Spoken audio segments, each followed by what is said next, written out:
Welcome to the Bible Show on evolutionpop.com. I'm your host, Jeff Hudson. This is the Bible Show where we read the scripture directly from the Bibles, not what your pastor said, not what the common beliefs are, not your palm reader, none of that stuff, but what does the Bible actually say? Now, it's been a couple of weeks. I apologize. I haven't been able to get a lesson done in a couple of weeks. I think the last show we did was back on September, it was before Thursday, like a September the 9th or something like that. Let me go back and take a look, as a matter of fact. Yeah, it was like the sons of Noah, Japheth. That was on September the 10th. Yeah, so it's been quite a while. Today is October the 1st. Well, what happened was we had this is the 7th month, and the Lord's feast days are the 7th-month feast days are coming up. We had the memorial of the blowing of the trumpets on September the 17th. We had the Day of Atonement on September the 27th. And today, beginning last night, is the first day of the Feast of Tabernacles. And plus our work schedule changed, so haven't had time to really do one. But I'm here today, and it is Friday, so I didn't get a chance to do one yesterday. Yesterday was, once again, first day of the Feast of Tabernacles. So last night we were out keeping the feast. Today I got the day off. I figured let's do a lesson today. Let's finish our series here, the Sons of Noah. Our last show, we did the Sons of Noah, the Sons of Japheth. We got Japheth, Ham, and Shem. Today we're going to do Ham. And we didn't finish all of Japheth as well. So why don't we go back and finish Japheth? I think we stopped at the Sons of Javan. So let's do those first. Let's go back to our Bible and finish up the sons of Japheth, just the son of Javan. Javan's sons of Japheth's son, Javan. His sons were Elishah, Tarshish, Kittim, and Dodanim. So I did some research on those, and we're basically trying to find out where are these lands. So we're going back to this whole topic, the sons of Noah. Where is everybody from? It's like Noah and his wife, and then he has these 3 sons and their wives. Where did all these people spread out across the world? What are the lands of Japheth? He's like, Japheth is the father of the Gentiles. Ham is the father of the Hamites. Shem, the father of the Semites. So let's go to finish up Javan, one of Japheth's sons. We're going to go back to Genesis chapter 10. All this genealogy is in Genesis 10, by the way. Genesis chapter 10, verse 1 through 5. Genesis chapter 10, verses 1 through 5. Verse 1. Now these are the generations of the sons of Noah, Shem, Ham, and Japheth. And unto them were sons born after the flood. Verse 2. The sons of Japheth, Gomer, and Magog, and Madai, and Javan, and Tubal, and Meshach, and Tyrus. And the sons of Gomer, Ashkenaz, and Riphath, and Togarmah. And the sons of Javan, Elishah, and Tarshish, Kittim, and Dodanim. By these were the isles of the Gentiles divided. So Japheth is the father of who we call Gentiles. And when we did the research on the other sons, we did a little bit of Javan, but we found out that all of these sons of Japheth are basically in the European countries and Caucasian countries. Some Asia, but it's mostly like the people of Europe are the descendants of Javan, mostly Romans and Greeks, etc. Russians, Gog and Magog. Iran is even, the Iranians are part of the Gentile dynasty. Iran, that's right, Gentiles. That's who Gentiles are. So when people say that it's not just people that are not of a Jewish descent or Israelite descent or are not Hebrew. No, those would be the sons of Shem, Shemites. The Gentiles are an actual race of people. They are from the son of Japheth. Now let's go into Javan. Tarshish, we got Elishah, Tarshish, Kittim, and Dodanim. It's not a whole lot. Well, let's go back to Genesis 10 and 4. The sons of Javan, Elishah, Tarshish, Kittim, and Dodanim. Yeah, we said that. All right. Now, I went to the McClintock and Strong Biblical Cyclopedia. BiblicalCyclopedia.com if you want to know. BiblicalCyclopedia.com. BiblicalCyclopedia.com. And we looked up some sons of Javan. So, Elishah. We're starting with Elishah. He's the first one listed here in Genesis 10 and 4. Elishah. He seems to have given name to a region of the Mediterranean, the Isles, shores of Elishah, which are described as exporting fabrics of purple and scarlet to the markets of Tyre. You can read that in Ezekiel 27, verse 7. If the descendants of Javan peopled Greece, we may expect to find Elishah in some province of that country. So they're tying the Isle of Elishah to the country of Greece. And where's Greece? It's Europe, European country of the Mediterranean, right? Let's go to Ezekiel and look up this Isle of Elishah. Ezekiel chapter 27. Ezekiel chapter 27. And we're going to read 1 through 7. Ezekiel 27, verses 1 through 7. Verse 1. The word of the Lord came again unto me, saying, now this is the word of the Lord coming unto Ezekiel, who is an Israelite, by the way, a descendant of the sons of Shem. Verse 2. Now, thou son of man, take up a lamentation for Tyrus, and say unto Tyrus, O thou that art situate at the entry of the sea, which art a merchant of the people for many isles. Thus saith the Lord God, O Tyrus, thou hast said, I am of perfect beauty. Thy borders are in the midst of the seas, thy builders have perfected thy beauty. They have made all thy shipboards of fir trees of Sinner. They have taken cedars from Lebanon to make masts for thee. Of the oaks of Bashan have they made thine oars, the company of the Asherites have made the benches of ivory, brought out of the isles of Chittim. The isles of Chittim. Fine linen with broidered work from Egypt was that which thou spreadest forth to be thy sail. Blue and purple from the isles of Elishah. That's where this isles of Elishah came from, that the McClintock and Strong Biblical Cyclopedia was talking about. From the isles of Elishah was that which covered thee. So it's supposed to be some pretty good fabric from the Isle of Elishah, and they're associating this with Greece and Tyrus, which we found out earlier. Go back to the previous lesson, the sons of Japheth. The Greeks are European people. That's what we're pointing out here. These sons of Noah, where are they? Let me go get this boy. Jonathan, calm down, man.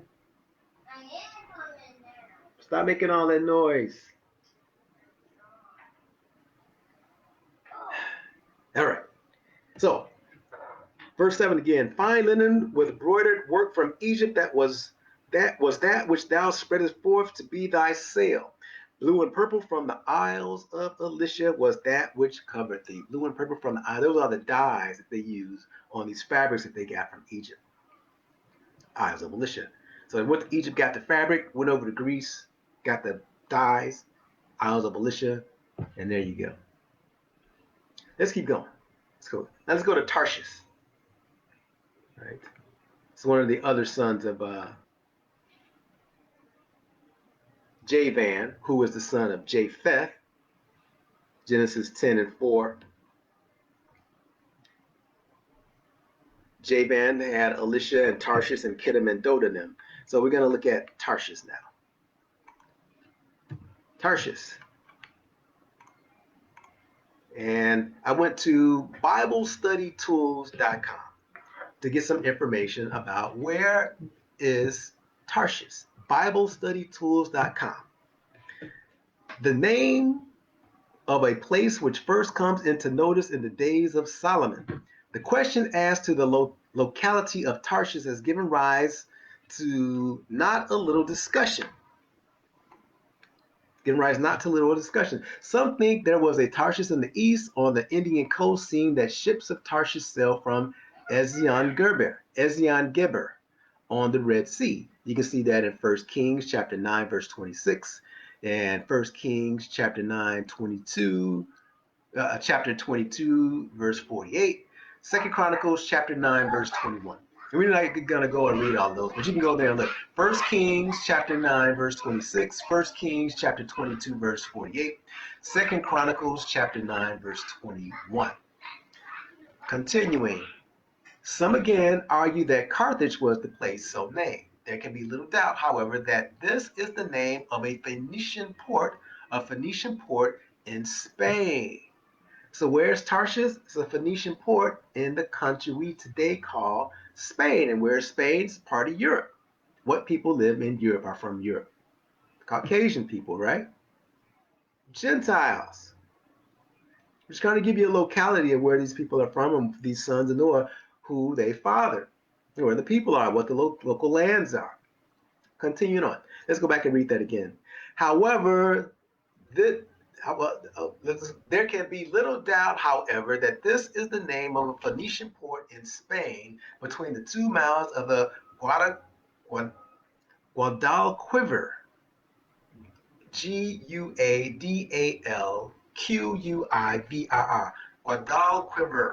Guadalquivir, the name given to the river by the Arabs and meaning the great wady or watercourse. It was founded by a Carthaginian colony. It was founded by a Carthaginian colony and was the farthest western harbor of the Tyrian sailors. Tyrian sailors, Tyrian sailors.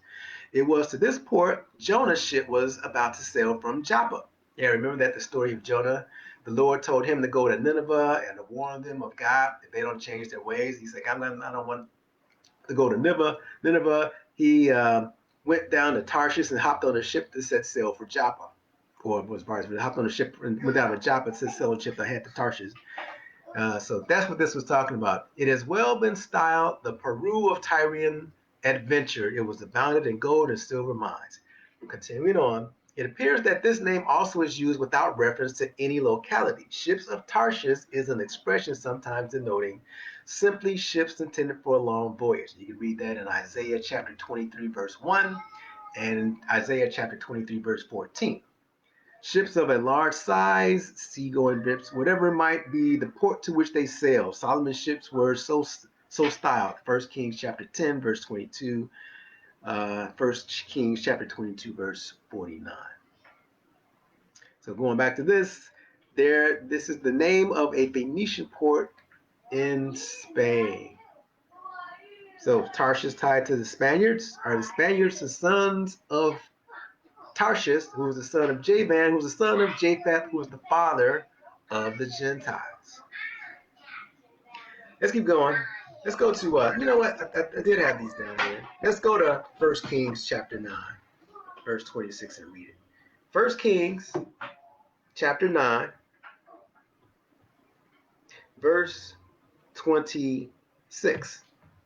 Just one verse.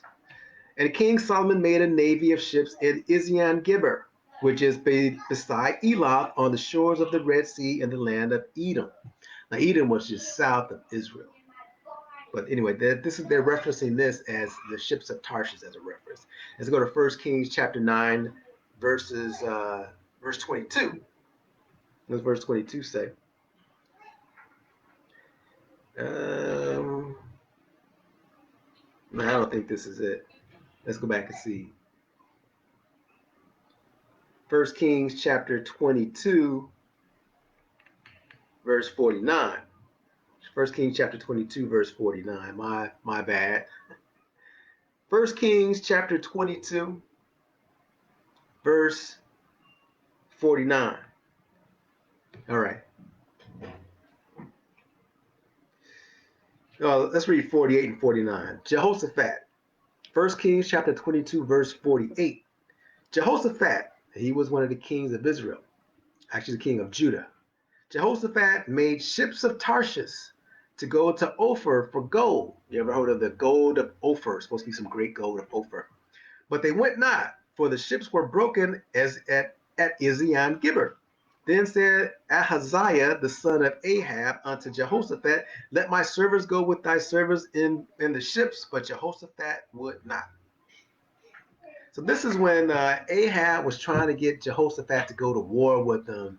And Jehoshaphat was trying to get all of Israel together. He wanted to do it. He was saying, oh, well, your people are as my people. Because Israel split. He had the tribe of Judah and Benjamin and some Levites go in the land of Judah, while all the rest of Israel, or in the north part of the land of Israel. and the Assyrians conquered the land of Israel. It was only just the south left. And Ahab was trying to get Jehoshaphat to join him. Jehoshaphat wanted to do it, but all Ahab did was get Jehoshaphat in trouble. His ships got broken up. When he went to war, he almost got killed. Then Ahab wound up getting killed anyway. So I don't think God was trying to. It's like God was like, nah, don't go with Ahab. This is a wicked guy, Jehoshaphat. So Jehoshaphat was a good king. Go back and read all the first kings, even the Chronicles about the King Jehoshaphat. Decent guy. Just made some. I'm not gonna say he made any mistakes because who am I, right? But his associates with, I don't think God wanted him to get back with Ahab to try and mend that relationship. Like God wanted to punish Ahab, and he wound up having him killed. So let's go to 2 Chronicles chapter 9, verse 21 to see what that says. 2 Chronicles chapter 9.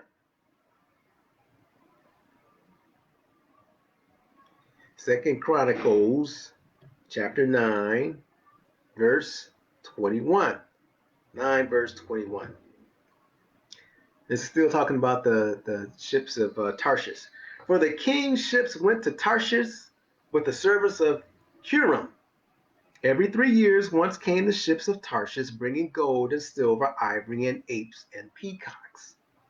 And King Solomon passed all the kings of the earth in riches and wisdom. So King Solomon had ships of Tarshish going out and getting all this gold and silver and exotic stuff from all around the world. The Bible says he was one of the richest, he was the richest man ever and the wisest man ever that there would be.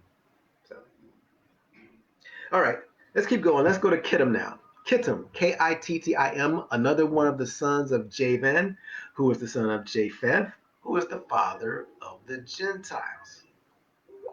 Kittim, BibleStudyTools.com, Kittim. In Genesis 10:4, chapter 10, verse 4, the word is applied to the descendants of Javan and indicates, therefore, the Greek-Latin races. Kittim indicates the Greek-Latin races. Who are the Greek and the Latins? Europeans, Caucasians, right? Gentiles. The Greek-Latin races, whose territory extended along the coast of the Mediterranean and included its islands. By the side of Kittim are mentioned Elishah, Tarshish, and Dodanim. Those are his brothers. Dodanim is also another name for Dodanim, as if you go to 1 Chronicles chapter 1, verse 7, is Rodanim with an R. Dodanim is changed to Rodanim in 1 Chronicles 1:7. Matter of fact, let's try and see if we can find it and read it. 1 Chronicles chapter 1, verse 7. And the sons of Javan, Elishah, and Tarshish, Kittim, and Dodanim.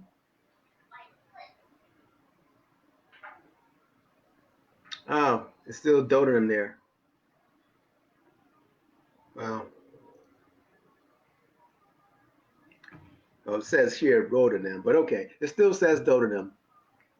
All right, let's continue on. Generally explained respectively as Sicily with southern Italy, Spain, and Rhodes, Rhodes. So you got southern Italy, you got Sicily, southern Italy, Spain, and Rhodes. Where are all these countries? In Europe. Continuing on, in its narrower sense, Kittim appears simply to have stood for the island of Cyprus. Where's the island of Cyprus? In Europe. It is mentioned between Bashan and the Isles of Elishah in Ezekiel chapter 26, verse 6 and 7, and with Isaiah chapter 23, verses 1, 12 agree. Kittim occurring in these passages between Tarshish, Tyre, and Sidon. So, where is the Isle of Kittim? Where is Kittim? Well, according to BibleStudyTools.com, the island of Sicily, the island of Cyprus, southern Italy, Spain, and Rhodes, Rhodes. And where are all these countries? In Europe. What people are from Europe? The Caucasian people, Europeans, the Gentiles. Just trying to identify the location and the people of who they are according to the Bible. All right, we got. Let's go to Dodanim now, and then we're going to get to the sons of Ham. Dodanim, the last son of Javan, who is the son of Japheth, who is the father of the Gentiles. Dodanim. I went to this one. I went to classic.net.bible.org. Classic.net.bible.org. Right. Dodanim, a race descended from Javan. See Genesis chapter 10, verse 4. They are known in profane history as the Dardni or Dardni, originally inhabiting Illyricum. Illyricum. We got some information about Illyricum too. They were a Semi-Pelasgic race, pəḻəgic race, and in the ethnographical table, Genesis chapter 10, they are grouped with the Chittim. In First Chronicles chapter 1, verse 7, they are called Dodanim. See, that's we were looking for that before, and I didn't see that.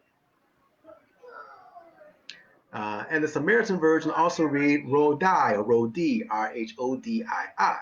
When some have concluded that the Rhodians, the inhabitants of the island of Rhodes, are meant. So they're still talking about European people or people of a Caucasian descent. All right, so now let's go to like Dardni, Dardni. This is still from classic.net.bible.org. Oh, I'm sorry. This is from albanianstudies.weebly.com. albanianstudies.weebly.com. And we looked up Dardni, Dardni, which was a reference from classic.net.bible.org. Dardni, for the Dodanim. Okay. The etymology of the name Dardania has been associated with the Albanian word Darda, D-A-R-D-H-A, meaning pear. All right. Rhodes was a king of Dardania, whose name in Albanian literature literally means white star, from Bard, B-A-R-D-H, white, and Yall, Y-L-L, star. The region was inhabited by Illyrians, Celts, the Thracians. After Roman conquest of Illyria at 168 BC, Romans colonized and founded several cities in the region. The borders of Dardania have seen many administration divisions throughout the ages, while almost always occupying the same region. The region saw some continuity during the Ottoman period. The Ottomans were the Turkish. During the Ottoman period of the region under the Vilayeti, Villeayete, of Kosovo. Now, where are all these? These are all in Europe, right? While today it occupies the country of Kosovo, the ethnic Albanian regions of Serbia, such as the Preševo Valley in Serbia, Sanjak, and the ethnic populated Albanian regions of the Republic of Macedonia. These are all European nations. Western European, Eastern European, Northern European. You get the message. The Gentiles, the Isles of the Gentiles. You're just trying to indicate who these people are today. Where are the lands? All right, now let's look up Illyricum. This is from Britannica.com. You know, Britannica, the Encyclopedia Britannica. This is Britannica.com. Illyricum. It turns out it says Illyria, Illlyria. Illyria, northwestern part of the Balkan Peninsula, inhabited from about the 10th century BCE onward by the Illyrians, an Indo-European people. At the height of their power, the Illyrian frontiers extended from the Danube River southward to the Adriatic Sea, and from there eastward to the Sar Mountains. The Roman province of Illyricum stretched from the Drylon River, the Dren, in modern Albania, in the south of Istria, I-S-T-R-I-A, modern Slovenia and Croatia. Now, where are these countries? These are European countries in the north, and to the Sava River in the east. Its administrative center was Salone, near present-day Split in Dalmatia, the walls of Darson, D-A-O-R-S-O-N. Now, I'm just trying to point out that all these countries that we're talking about, Illyrians and the Albanians, these are Europeans.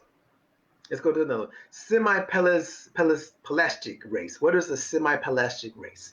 Went to thefreedictionary.com. Thefreedictionary.com. What is Semi-Pelasgic Race?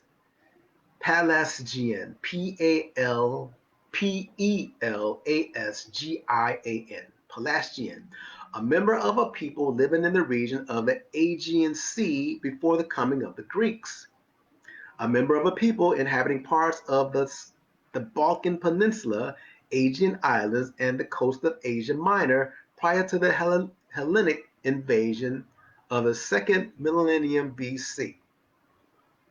Now, where's the Aegean Sea? It's up in Europe. Go look it up. Look up all this stuff. I'm not giving you any information that I didn't look up myself. It's all listed here. You can go to the same websites, look it up for yourself, and you can read all this stuff and find out where these lands are and what are the people that live there. We're just trying to identify the sons of Noah, Shem, Ham, and Japheth. Who are they today? Where are they located? Where are these countries located? And we're seeing that the sons of Japheth, the Gentiles, are what we call the European people. There's some Asian people as well. You go back and see the previous lesson and talk about some Asian countries. All right, so we got, let's go to Chittim now. We're still looking up our research. It's still at Bibles. We're back to BibleStudyTools.com. Look up Chittim, Chittim. This is from Eastons-Bible-Dictionary from BibleStudyTools.com. Chittim, or Kittim, Kittim, is the plural form of Chittim. Genesis 10:4 again. The name of a branch of the descendants of Javan, the son of Japheth. The references elsewhere made to Chittim, Isaiah chapter 23 verse 1, Isaiah chapter 23 verse 12, Jeremiah chapter 2 verse 10, Ezekiel chapter 27 verse 6, are to be explained on the ground that while the name originally designated the Phoenicians only, it came laterally to be used of all the islands and various settlements on the sea coast which they had occupied, and then of the people who succeeded them when the Phoenician power decayed. Hence, it is designated generally the islands and coasts of the Mediterranean and the races that inhabit them. Talking about the Mediterranean, not the southern Mediterranean, which is part of Africa. And we're going to read the sons of Ham in a little bit. Those are the sons of Ham, Hamites. And we'll get to that in a minute. So north of the north of the Mediterranean, you got the Europeans, the Gentiles. South, you got the Hamites. One more place to look up. I think it's one more, maybe a couple more. The island of Rhodes. We read the island of Rhodes a little bit earlier. And this is just from DuckDuckGo.com. I just did a search. I put in island of Rhodes in DuckDuckGo. And it came up, Rhodes is the largest of the Dodecanese Islands, Dodecanese, Dodecanese Islands of Greece. And who are the Greek people? European people. Rhodes is the largest of the Dodecanese Islands of Greece and is also the island group's historical capital. Historically, Rhodes Island was very famous worldwide for the Colossus of Rhodes, one of the seven wonders of the ancient world. The medieval old town of the city of Rhodes has been declared a World Heritage Site. Today, it is one of the most popular tourist destinations. Where? In Europe. Rhodes in Europe. Island of Rhodes, RhodesTouristGuide.com. Looked up some more research. Island of Rhodes, RhodesTouristGuide.com. Location of the island of Rhodes. Rhodes belongs to the Dodecanese Island group, comprising 12 larger and 150 smaller islands. It is located some 200 nautical miles southeast of the Greek mainland and lies in the shadow of Asia Minor, which is only 11 nautical miles distance. It is bordered to the north by the North Aegean islands of Samos and Ikaria, the Cyclades to the west, Crete to the southwest, and Turkey to the east. To the west of the island is the Carpathian Sea, whilst to the north and the northwest is the Sea of Rhodes. European.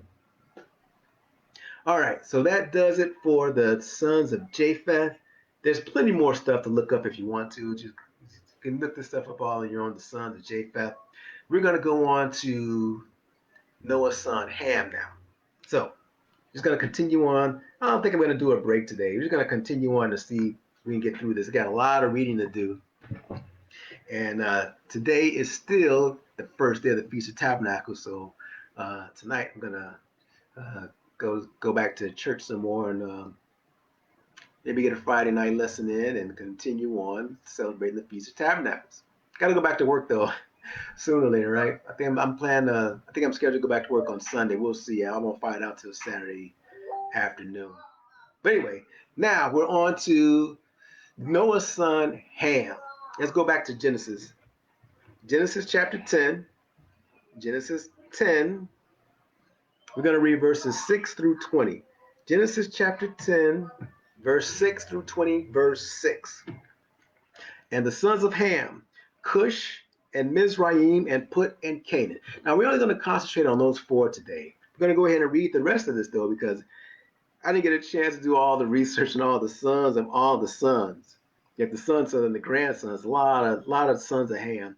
So we're going to concentrate on these four, Cush and Mizraim and Put and Canaan today.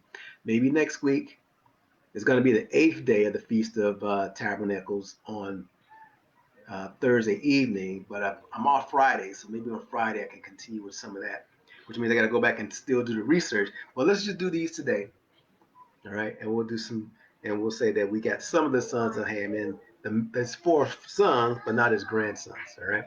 So the sons of Ham, Cush and Mizraim and Put and Canaan, and the sons of Cush, Seba and Havilah and Sapta and Ramah and Sapteca, and the sons of Ramah, Sheba and Dedan. And Cush begat Nimrod. He began to be a mighty one in the earth. He was a mighty hunter before the Lord. Wherefore it is said, even as Nimrod, the mighty hunter before the Lord. Now there's a lot of stuff about Nimrod.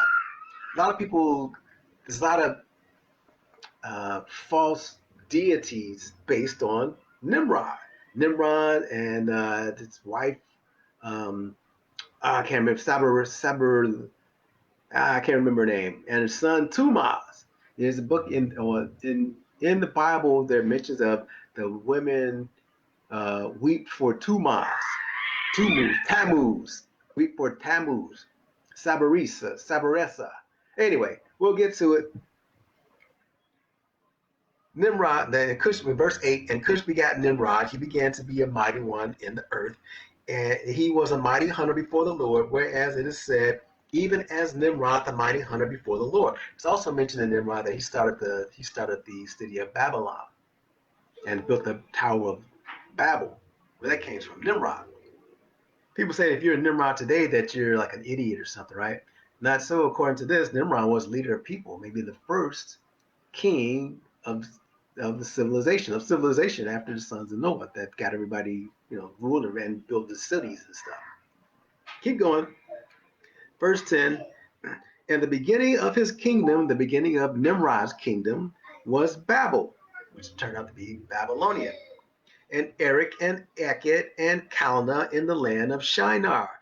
Out of the land went forth Asher and builded Nineveh. It's out of the land. This is from Nimrod. And the city of Rehoboth and Calah, and Rezin between Nineveh and Calah. The same is a great city. And Mizraim begat Ludah. Now we're back to Mizraim now. He's another son of Ham. Actually, Mizraim is Egypt. We'll get to that. Verse 13. And Mizraim begat Ludim and Anamim and Lehabim and Nephthalim. And the Path and 14, and Pathrusim and Casluhim, out of whom came Philistine. Philistine are the sons of Ham. And Caphatorim. Actually, sons of Ham are considered Ham is considered the father of the dark race of people. So who are we talking about here? We went from Japheth, the father of the Gentiles, to now the Hamites. Ham, the son of who? The dark race of people.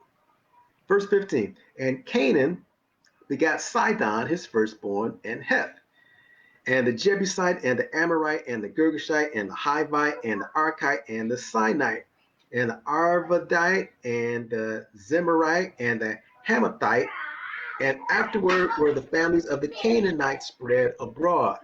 And the border of the Canaanites from Sidon as thou comest to Gerar unto Gaza. Where's this talking about? Where's Gaza? same Gaza. As thou goest to Sodom and Gomorrah and Admah and Zeboim, even unto Lasha, Lasha. Verse 20.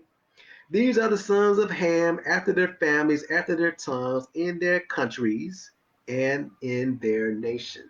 Lots of sons of Ham here. That's, as you can see here, that's why they get a chance to go through all of them. Let's concentrate on the first four sons of Ham, not the grandkids left yet. All right? Cush, Mizraim, Put, and Canaan. Now, look up Cush. Cush. This is from collinsdictionary.com. collinsdictionary.com. Cush, also spelled with a K, K-U-S-H. That's why they spell it. K-U-S-H. The son of Ham and brother of Canaan. See Genesis chapter 10, verse 6. The country of the supposed descendants of Cush, ancient Ethiopia. What kind of people live in Ethiopia? What continent is Ethiopia on? It's the black people. Ethiopians, a dark race of people. Comprising approximately Nubia and modern Sudan and the territory of southern or upper Egypt. Now there's we'll get to, when we get to Canaan, we're going to talk about the land of Canaan.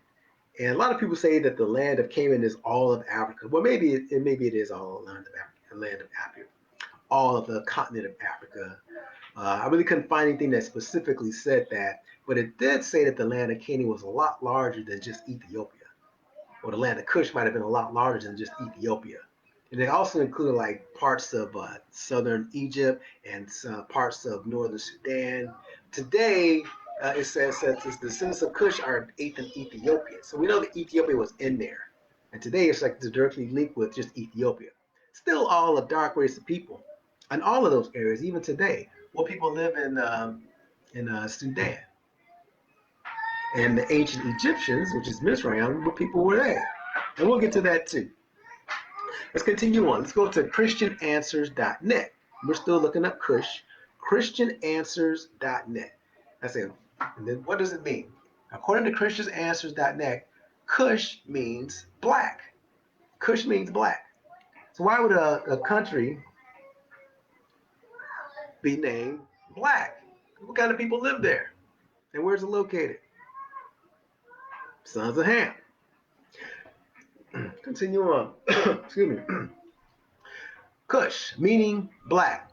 This is the name of two biblical men and an ancient land associated with the earlier man. Cush, a son of Ham, probably the eldest.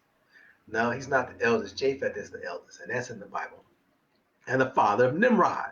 You see Genesis 10, chapter 10, verse 8. And 1 Chronicles chapter 1, verse 10. From him, the land of Cush seems to have derived its name, from Cush, the son of Ham. Land of Cush. The term Cush is in the Old Testament generally applied to the countries south of the Israelites. It was the southern limits of Egypt. See Ezekiel chapter 29, verse 10. In the King James Version, Ethiopia, Hebrew, Cush. So these are Hebrew. Well, that's a Hebrew name is Cush, C-U-S-H. Cush is not a Hebrew. Hebrews came out of Abraham. So, and Abraham is out of Shem. So this is just the King James Version Ethiopia is talking about Hebrew word is Cush, C-U-S-H. Not that these are Hebrew people. With which it is generally associated in Psalms chapter 68:31, Isaiah 18:1, Jeremiah 46:9, and etc. So in other words, what they're saying is you can go back to the Old Testament and read, look up the land of Cush and what these terms come back, what these terms are talking about in the Old Testament. They're just talking about, Cush is not a Hebrew person. He is a Ham, son of Ham. Shem is a Hebrew person. Well, Shem is the father of the Hebrews, not Ham. Okay, hope I got that straightened out. All right, let's keep on going. It stands also associated with Elam, Isaiah chapter 11, verse 11, and Persia, Ezekiel chapter 38, verse 5, and with the Sabians, Isaiah chapter 45, verse 14. From these facts, it has been inferred that Cush included Arabia and the country on the west coast of the Red Sea. Rawlinson takes it to be the country still known as Khuzestan on the east side of the lower Tigris. But there are intimations which warrant the conclusion that there was also a Kush in Africa, the Ethiopia so-called by the Greeks of Africa.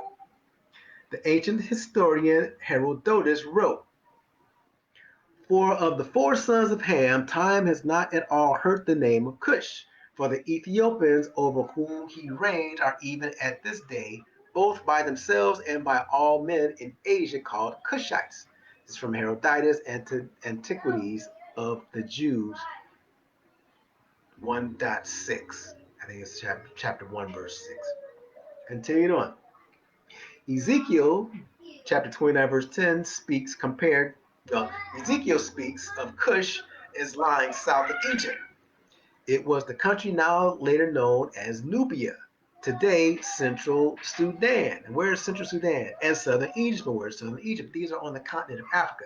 Now they're trying to take Egypt and say it's not a part of Africa, that it's a part of the Middle East. We're going to read some about the Middle East too. The term Middle East did not even exist until like the 1900s. So Egypt is on the continent of Africa. Not only is it on the continent of Africa, it is on the African tectonic plate. And so is Israel, by the way. And we're going to read that too. Because where's Israel? It's in the land of Canaan. Where's the land of Canaan? Canaan was the son of Ham, father of the dark race of people. Ezekiel speaks of Cush as lying south of Egypt. It was a country now later known as Nubia, today's Central Sudan and Southern Egypt, and Abyssinia, Ethiopia. In ancient Egyptian inscriptions, Ethiopia is termed Kesh, K-E-S-H. The Cushites appear to have spread along extensive tracts stretching from the upper Nile to the Euphrates and Tigris. In an early period, there was a stream of migration of Cushites from Ethiopia, properly so-called, through Arabia, Babylonia, and Persia to western India. Continuing on.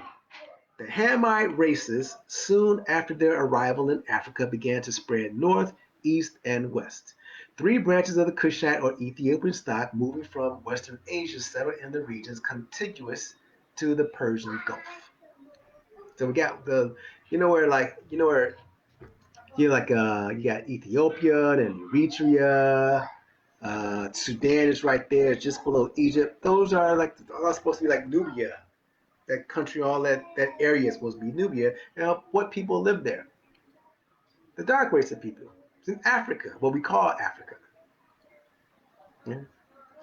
All right, continuing on. One branch called the Kassians settled in the mountainous district of the east of the Tigris, known afterward as Susiana.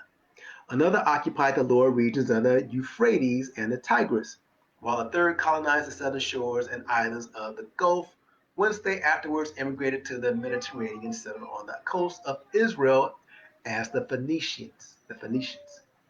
Now there's some conflicting information here. They're saying that these sons of Ham were the Phoenicians. The other one said that the sons of Javan were the Phoenicians. Anyway, continuing on. Nimrod was a great Cushite chief.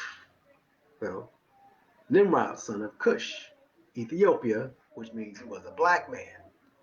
No racial stuff here. I'm not trying to get into anything like that. We're just trying to identify who these people were and where their locations are. So if Cush is Ethiopia, and the Ethiopians are a dark race of people, who was Nimrod? A dark race person. It's just that simple. Okay. Nimrod was a great Cushite chief. He conquered the Akkadians and Turanian race already settled in Mesopotamia and founded his kingdom, the Cushites mingling with the Akkads and so forming the Chaldean nation. So the Chaldeans were originally a dark race of people. I don't know when it became light. That's something else to look up too, because Babylon was the first Gentile nation, but Nimrod was there first. All right, let's go back to Genesis. Let's read a little bit more about Nimrod. We read that already, but we'll go back and read it again. Genesis chapter 10, we're going to read 8 through 12. Genesis chapter 10, verses 8 through 12. Verse 8. And Cush begat Nimrod. He began to be a mighty one in the earth. He was a mighty hunter before the Lord, wherefore it is said, even as Nimrod, the mighty hunter before the Lord. And the beginning of his kingdom was Babel, and Erech, and Akkad, and Calneh in the land of Shinar. We just read about all of that stuff, right? Out of the land, verse 11, out of the land went forth Asher and builded Nineveh, and the city Rehoboth and Calah. And Rezin between Nineveh and Calah, the same is a great city. Oops. So let's go to some references of Nimrod. This is thefamouspeople.com. Well, let's go back and let's read this first. All right. I went to christianitybeliefs.org just to find out some information about how Nimrod is considered. Some people consider him like they worship him as like a mythical god or something. christianitybeliefs.org. The birth of Tammuz and polytheism. This Christianity beliefs video from the Fuel Project tells the story of Tammuz. Semiramis, that was her name, Semiramis, had become pregnant with an illegitimate son, and Nimrod threatened to dethrone her and expose her past as a prostitute. She apparently then plotted to have Nimrod killed. This is like some mythology stuff, right? But Nimrod was a real person. Semiramis was too. I don't know about Tammuz, maybe he was too. Afterwards, she presented her son Tammuz as an immaculately conceived reincarnation of Nimrod. So Semiramis supposedly had Nimrod killed, and she had her son Tammuz say, okay, he was an immaculately conceived reincarnation of Nimrod. She presented him as the seed of the woman presented in Genesis chapter 3, the Messiah, and so Tammuz was the first Christ impostor, the first Antichrist. After his death, Nimrod was revered as the god Marduk, also known as Baal. Now you go back and read the Bible, you heard of the god Baal, some pagan god, right? I never heard of Marduk before, M-A-R-D-U-K.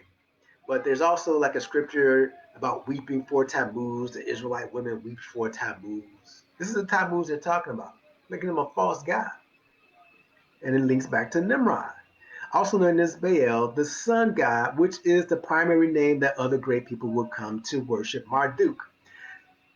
Semiramis was revered as the moon goddess, great mother, divine mother, and virgin mother. Have you heard all these terms before? The great mother, the divine mother, and the virgin mother. The virgin mother, Semiramis. Semiramis. She's supposed to be some goddess. No, it's just another person. Jonathan, calm down, be quiet, I'm doing this lesson. Hey, don't let me come in there, man. All right? Okay. So there's a lot of like mythology surrounding Nimrod. There's I heard something else. I looked up something else that have you ever heard of the story of Gilgamesh, the Epic of Gilgamesh? Some people try to say that, oh, Gilgamesh, he was actually Nimrod. I haven't done that. I've been planning on doing some research on the Epic of Gilgamesh and trying to compare it to the Bible. People say, like, see, Gilgamesh, the story of Gilgamesh was around before the Bible came around. Well, just because something was written first doesn't mean it was right. Right? There's a lot of books written probably before the Bible, right? The Bible wasn't all put together until when? Yeah, so plenty of books were written. Doesn't mean that it was the right, though. It doesn't mean it was the word of God. Let's continue on. References to Nimrod. All right, this is from thefamouspeople.com. Thefamouspeople.com. ChristianAnswers.net. Oh, here's some other places you can go. ChristianAnswers.net and thefamouspeople.com. Now, let's go on to Mizraim. Let me say that again. If you want to look up some more references to Nimrod, you can go to thefamouspeople.com. And you can also go to ChristianAnswers.net to get more information if you want to learn more about Nimrod if you're interested. Now, let's go to Mizraim. The second son, well, I don't know if he's the second son. The second on the list here, son of Ham. Mizraim. Now, this is from Abiram-publications.com. Abarim-publication.com. The name Mizraim in the Bible. Mizraim is a son of Ham, son of Noah. Genesis chapter 12, verse 10.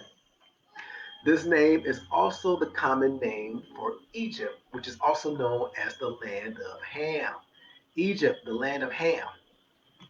For instance, in Psalm chapter 105, verse 23.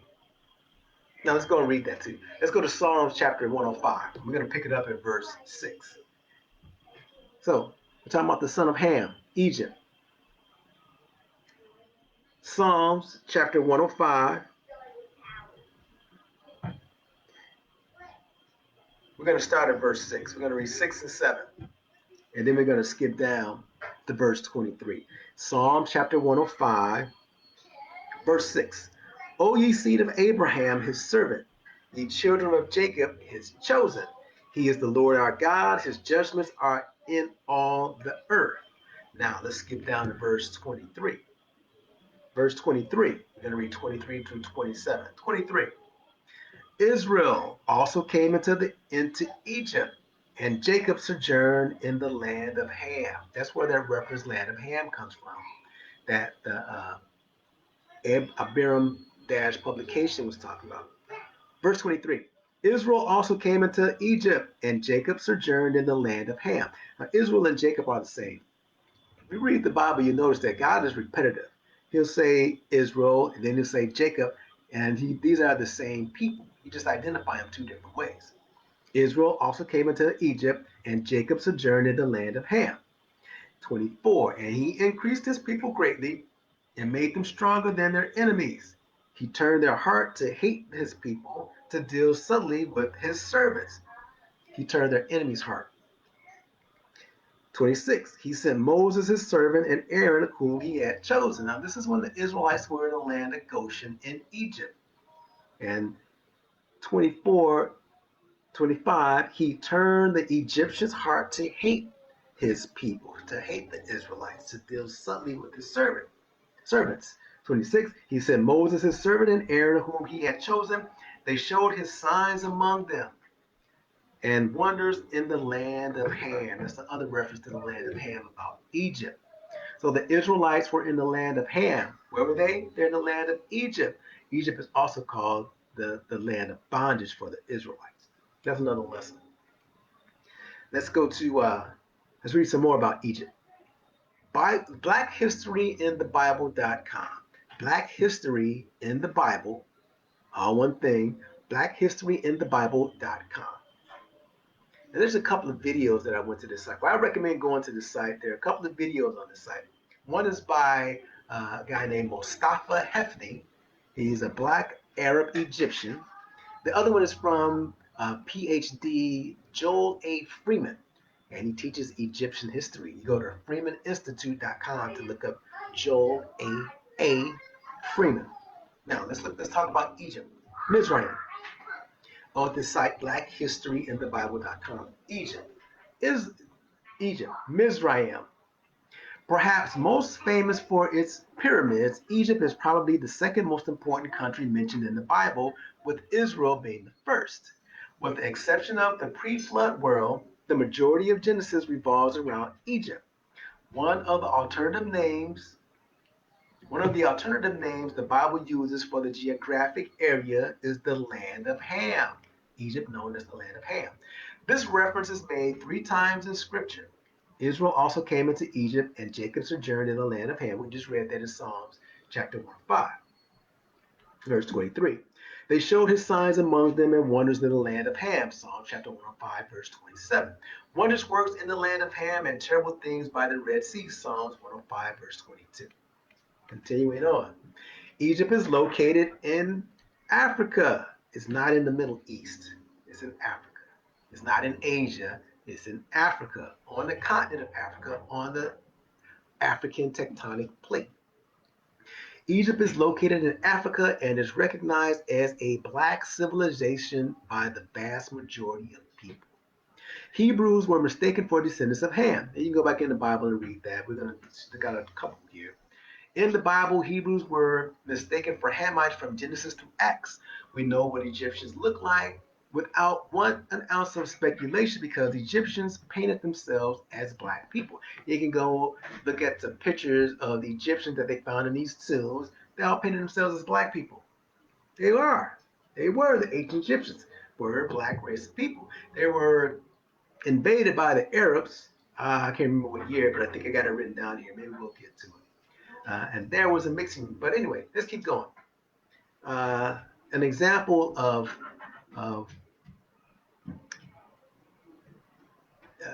Israelites being recognized or mistaken for Egyptians. That's Joseph, unrecognizable as a Hebrew. You can see that in Genesis chapter 42, verse 7. His brothers didn't recognize him. His brothers, Joseph's own brothers, who sold him into slavery, didn't recognize him when they got to Egypt looking for some food, and they were talking to their own brother. They thought he was an Egyptian. His own brothers thought he was. So who did, if the Egyptians were a dark race of people, who were the Israelites that looked just like them? Dark race of people too. Not thinking this is not some race issue, nothing like that. We're just identifying people where the lands are. And we're saying that the ancient Israelites were a dark race of people as well. They were not Hamites, they were Shemites, but they lived in Africa. Well, they lived in the land of Ham. Okay, let's keep going. The nation of Israel indistinguishable from Egyptians. See that in Genesis chapter 50, verses 8 through 11. We can go there and read it. Why don't we go back and read it? Genesis chapter 50, verse 8 through 11. Chapter 50, verse 8. And all the house of Joseph and his brethren and his father's house, only their little ones and their flocks and their herds they left in the land of Goshen. Now, Goshen is where the Israelites lived in Egypt. Verse 9. And there went up with him about, verse 9, and there went up with him both chariots and horsemen. And it was a very great company, a whole bunch of people. This is when they're going to the funeral of Isaac. Of Jacob, the father. You got Abraham, Isaac, and Jacob. And Jacob had the 12 tribes of Israel. And Jacob died, so they're having a funeral for him. So all of the children of Jacob, the sons of Israelites, sons of Israel, went to his funeral, and there went up with him both chariots and horsemen. It was a very great company. They went to Jacob's funeral. Verse 10. And they came to the threshing floor of Atad, which is beyond Jordan, and there they mourned with a great and very sore lamentation. And he made a mourning for his father 7 days. So 7 days they mourned for. 7 days they mourned for Jacob, the father of Joseph, who was the ruler of Egypt, just the second in rulership, just beneath the Pharaoh. And he took all of the children of Israel out of Goshen. Not all of them. They said they left the children behind. Verse 11. And when the inhabitants of the land, the Canaanites, saw the mourning of the floor of Atad, they said, this is a grievous mourning to the Egyptians. So the Canaanites thought all these people were Egyptians. They weren't Egyptians. They were Israelites. They were sons of Shem. They were Israelites. They were mistaken for Egyptians. How do you get mistaken for somebody? Because you look like somebody else. And the ancient Egyptians were a black race of people. So what did the Israelites look like? They looked like the ancient Egyptians, a black race of people. It's just that simple. Verse 11 again. And when the inhabitants of the land, the Canaanites, saw the mourning of the floor of Atad, they said, this is a grievous mourning to the Egyptians. Wherefore the name of it was called Abel Mizraim, Egypt, which is beyond Jordan.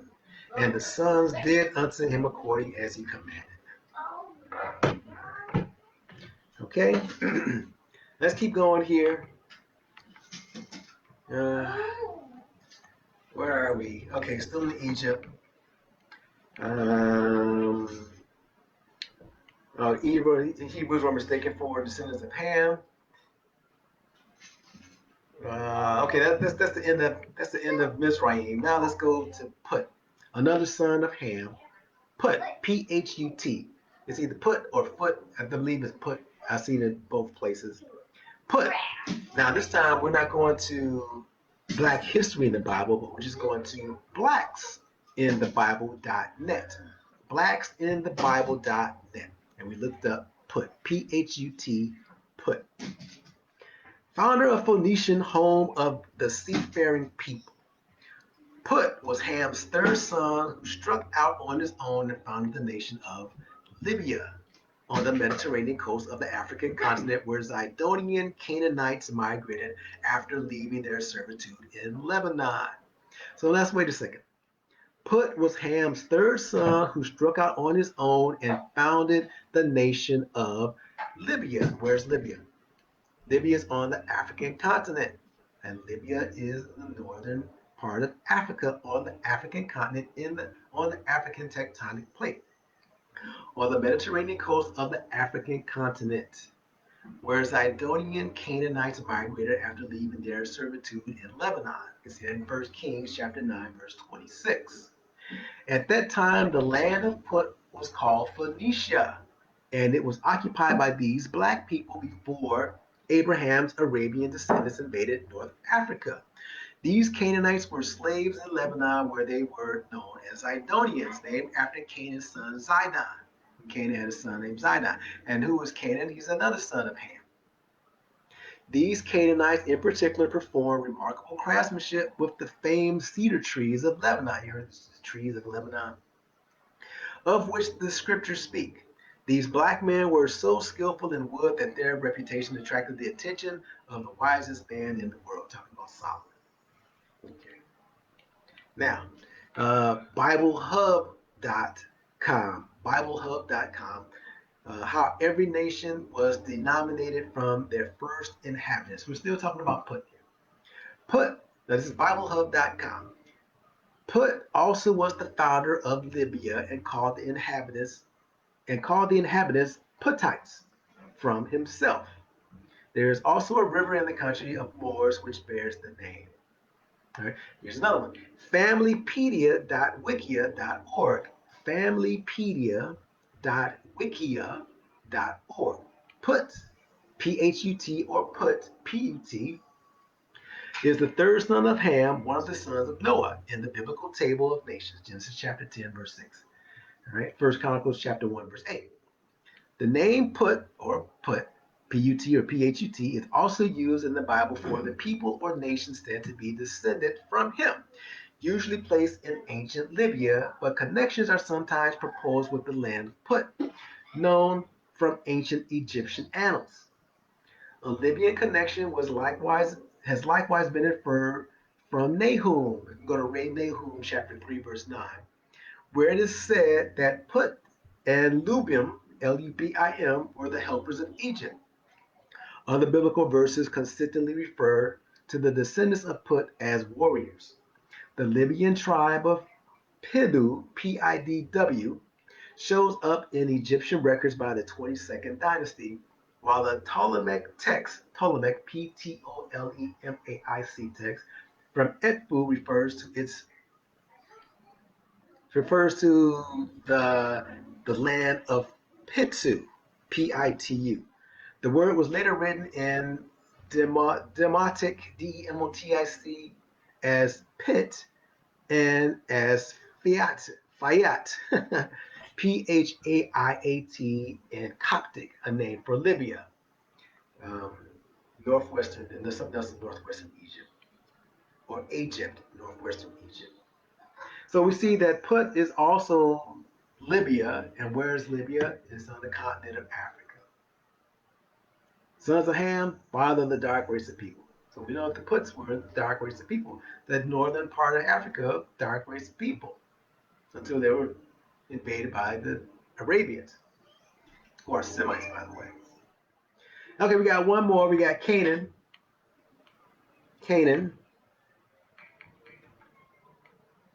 Let's go to Genesis chapter 10, verse 15. Genesis chapter 10, verse 15. And Canaan begat Sidon, his firstborn, in Heth. and the Jebusite, and the Amorite, and the Girgashite, and the Hivite. If you remember, these are all the people that the Israelites had to kick out of the land of Canaan when they took over. And God said, don't worship, to tear down their altars, don't worship any of the gods that they worship, destroy everything, kill everybody, everything, right? Get rid of all of it. Don't follow their customs. So, okay, Canaan. Let's go to Genesis chapter 15. I'm going to read Genesis chapter 15, verse 1. Genesis chapter 15, verse 1. And we're going to skip down to verse 18. And we're going to talk about where this land of Canaan was according to the Bible. Genesis chapter 15, verse 1. After these things, the word of the Lord came unto Abram, who was Abraham, in a vision, saying, Fear not, Abram, I am thy shield and thy exceeding great rewards. This is the Lord talking to Abraham. Now, let's skip down to verse 18. Skip down to verse 18. 18 through 21. Verse 18. In the same day the Lord made a covenant with Abram, saying, Unto thy seed have I given the land, unto thy seed have I given this land, from the river of Egypt unto the great river, the river Euphrates, the Kenites and the Kenizzites and the Cadmonites, and the Hittites and the Perizzites and the Rephaims, and the Amorites and the Canaanites and the Girgashites and the Jebusites. So the Lord gave all of this land. He took it from the sons of Canaan, gave it to the Israels. So the dark race of people that were living there at first, the Canaanites, Girgashites, Amorites, right? All these sons of Ham. He's given it to the sons of Shem. Abraham is the son of Shem, not Ham. All right, now let's go to JewishVirtualLibrary.org. JewishVirtualLibrary.org. We're looking up Canaan. Okay, and the land of Canaan. JewishVirtualLibrary.org. No single geographical definition for the land of Canaan exists in the Bible. Numbers 34, chapter 34, verse 2 through 12. Ezekiel chapter 47, verses 13 through 20. And Ezekiel chapter 48, verses 1 through 7, and verses 23 to 29, or in other sources. No single geographical definition for the land of Canaan exists in the Bible or in other sources. The term occasionally indicates an extensive area encompassing all of Palestine and Syria, while at other times it is confined to a strip of land along the eastern shore of the Mediterranean for the southern boundary of the Mediterranean. Okay, for the southern boundary, you can see Joshua chapter 15, verses 2 through 4. And for the northern boundary, you can see Joshua chapter 19, verses 24 through 31. Okay. According to Genesis chapter 10, verse 19, Canaan extended in a restricted fashion from Sidon to the south of from Sidon in the south to Gaza, Gerar, and the southern end of the Dead Sea in the south. The inclusion of Zemar, Arvad, and Sin, Sianu to the south of Ugarit in Canaan. Wait a second. Yeah. In Genesis chapter 10, verses 15 through 18, and the mention of Amiah near Tripoli as a city in the land of Canaan. City in the land of Canaan. Now, I wasn't sure if this was talking about Tripoli, Libya, or if it was Tripoli, Tripoli, Israel, or Tripoli, Lebanon. There's a Tripoli, Lebanon that I found. So if it was Tripoli, Libya, that's pretty far west. If it's Tripoli, Lebanon, that's right there, right on the coast. The inclusion of Zemar, Arvad, and Sin, Sianu, the south of Ugarit, in Genesis chapter 10, verses 15 through 18, and the mention of Amiah near Tripoli as a city in the land of Canaan.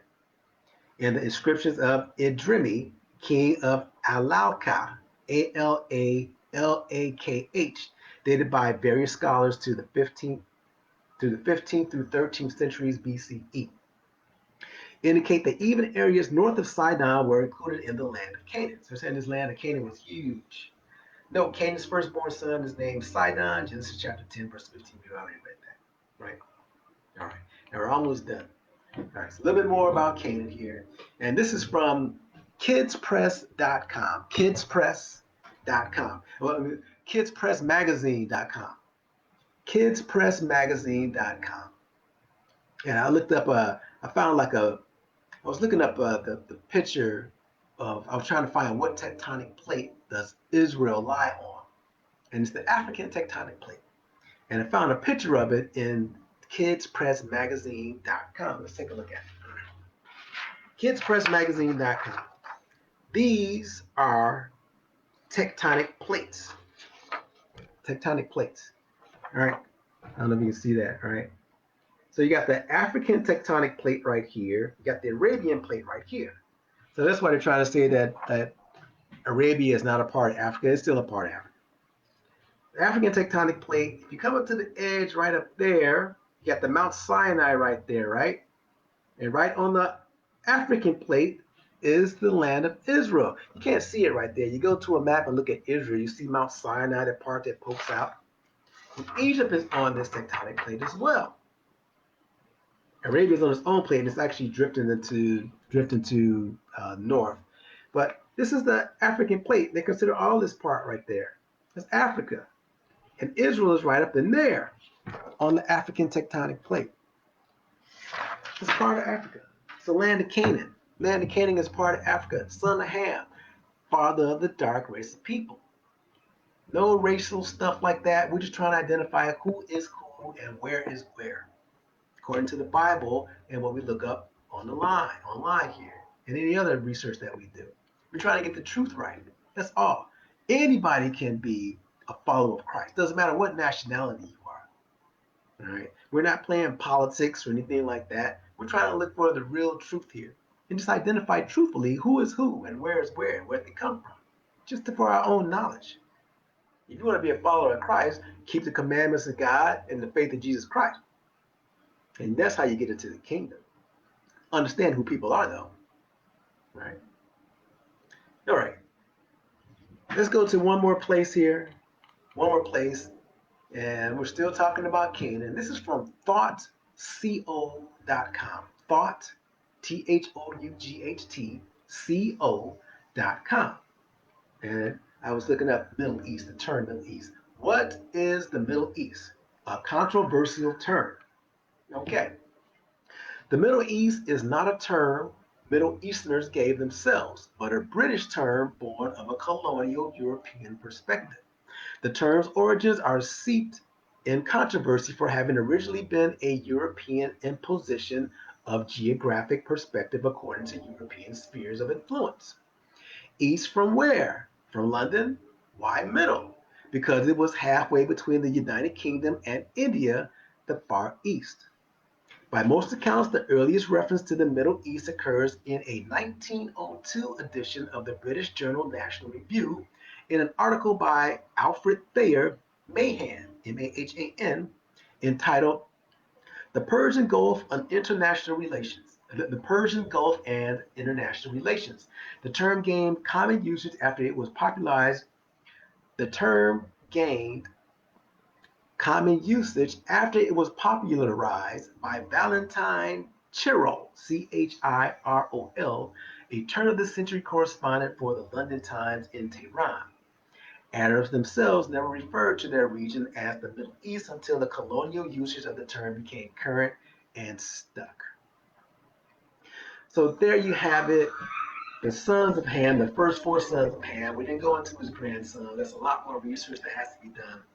I'm not sure if we're going to continue doing that one or just go right into the sons of Shem and see if we can find out who those are. Maybe if I have time, I go back and do some more. But the time is short. My work hours have gotten longer. Oh, I don't get out till 4 now, so it's hard to come back. It's hard to work and come back late in the afternoon and do a show later. So that's why I'm good. I got a chance to do it today. I had the day off. Keeping the Feast of Tabernacles. Got next Friday, y'all. So I'm going to try to do something next Friday. Right. That's where they're having the church services on the daytime. If it were, then Thursday night I'll do something. But I think our service is going to be Thursday night. Next Thursday night for the 8th day. All right. But thanks for tuning in. Keep the commandments of God and keep the faith of Jesus Christ. the days, the Bible days. People say ancient, that were those Bible days. No, we're still living in Bible days now. It hasn't gone away yet. Jesus hasn't come back yet, and he is coming back. So hey, keep your garments white. Get the faith of Jesus Christ. Keep the commandments. Peace and grace to you and yours. And thanks for tuning in to the Bible show once again. Have a good evening. Enjoy the feast. Enjoy the feast, all right? All right. Peace unto you.